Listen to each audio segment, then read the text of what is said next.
Hello, everyone. I have been asked why I have been using fewer and fewer American sources in my reports about Ukraine, with the exception of maybe Associated Press and Politico and PolitiFact. So, this is why. So, there's this opinion post on MSNBC. It's not bad, but to me, is like, why is this news? This is a big exercise in keen eye for the obvious. It's not a secret to anybody why Trump is so pissed off with Putin. Trump spent the entire last year campaigning, among other things, on being able to end the war in Ukraine in 24 hours. Now, I don't know if he came up with this himself or one of his campaign managers suggested this. Either way, it was a dumb thing to say. It was a campaign promise he was never gonna be able to fulfill. Now, if you promise to end someone else's conflict in a short period of time, you should probably go and learn something about that conflict before you make such a promise. He clearly has not done that. And now he is facing the music.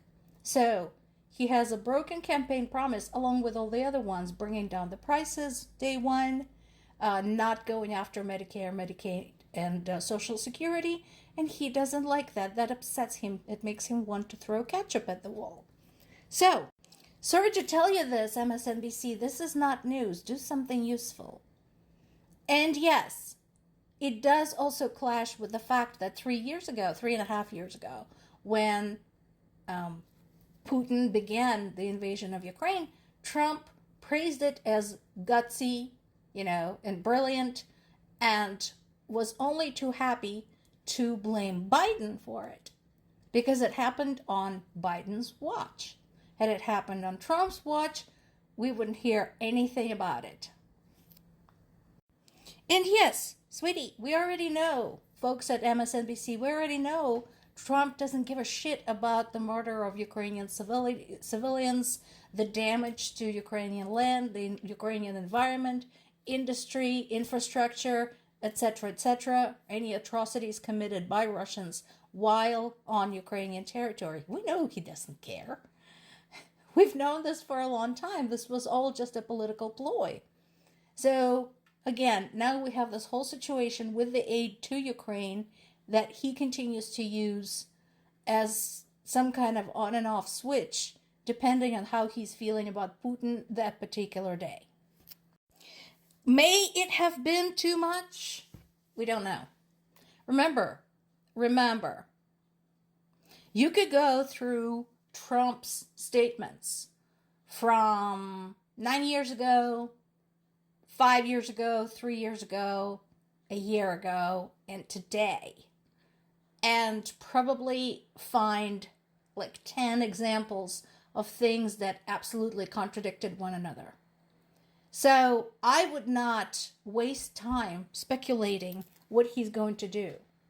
Because at this point, Ukraine and Ukraine's European allies are clearly stepping away from the notion that US is an ally to be reckoned with. Because it no longer is.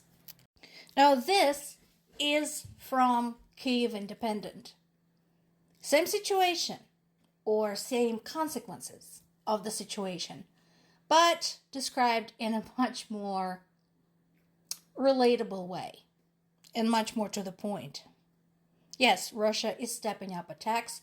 We talked about why Russia is a threat, despite some of its technology being drastically outdated.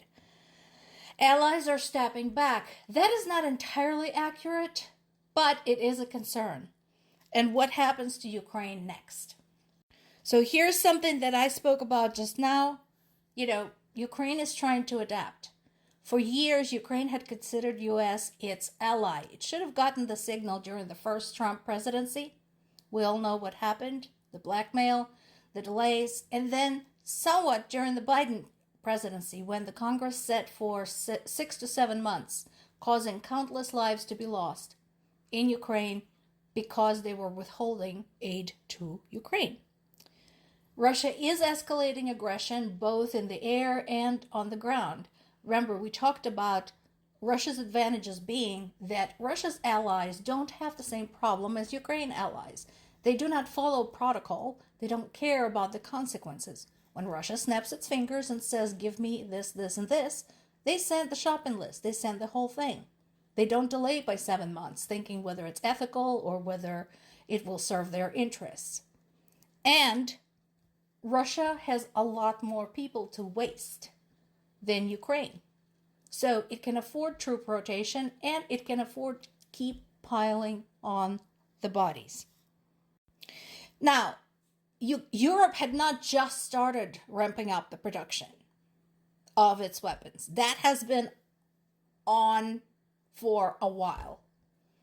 Because I think, again, there was the realization that they cannot afford to exist and make decisions between two US elections. It was proven to be a losing strategy.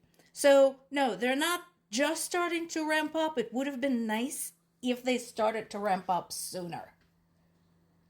Because I think the active effort to do this began about a year and a half ago. Should have started 3.5 years ago. And then there is the question of Ukrainian people.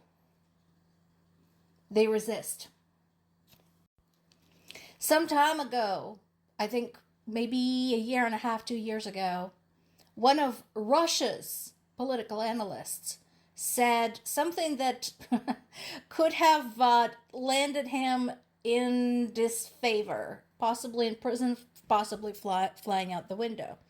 He pointed out that Russia should consider whether they truly want Ukraine. Russia's actions over the last 14, 15 years have been such that they have strengthened anti-Russian sentiment in Ukraine. While before that, Ukrainians still accepted Russians as kindred people. You know, there were a lot of family and friendship connections across the border. That is no longer the case, particularly since a lot of the ordinary Russians who had friends and family in Ukraine rejected Ukrainians' claims that Russia was murdering Ukrainian civilians. So, that political analyst basically said, hey, if we take Ukraine, we're going to end up with the bloodiest, nastiest, most horrible partisan movement, underground movement in the history of Russia. It's going to cost us. It's not just going to cost us, it's going to cost our children and grandchildren. That is the Ukrainian stance right now. And Russians should listen. They're not gonna, but they should. Meanwhile, there have been more drone and missile attacks hitting Ukrainian cities actually toward the west. So this again should be watched closely by the European allies because we're looking at Lviv, we're looking at Chernivtsi. This is all toward the west, toward Ukraine's western border. Those used to be sanctuary city where Ukrainians used to flee from the occupied and heavily attacked areas. They're no longer safe. And I told you before, Lviv is only a couple of hours away from Poland. You can drive from Lviv to Poland easily in a day. So, among the casualties in Chernivtsi, a 26-year-old woman and a 43-year-old man were killed by falling debris. A total of 26 people were injured in Chernivtsi, including 3 who are in critical condition.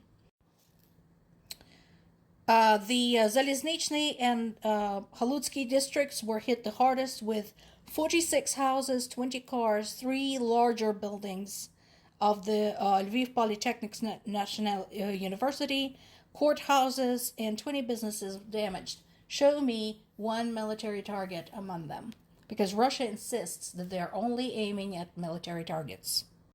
As you might imagine, all of this continues to not endear Russians to Ukrainians. A lot of Russians now are asking why no one loves Russia anymore. Read history and read Ukrainian casualty reports for that answer. More to come.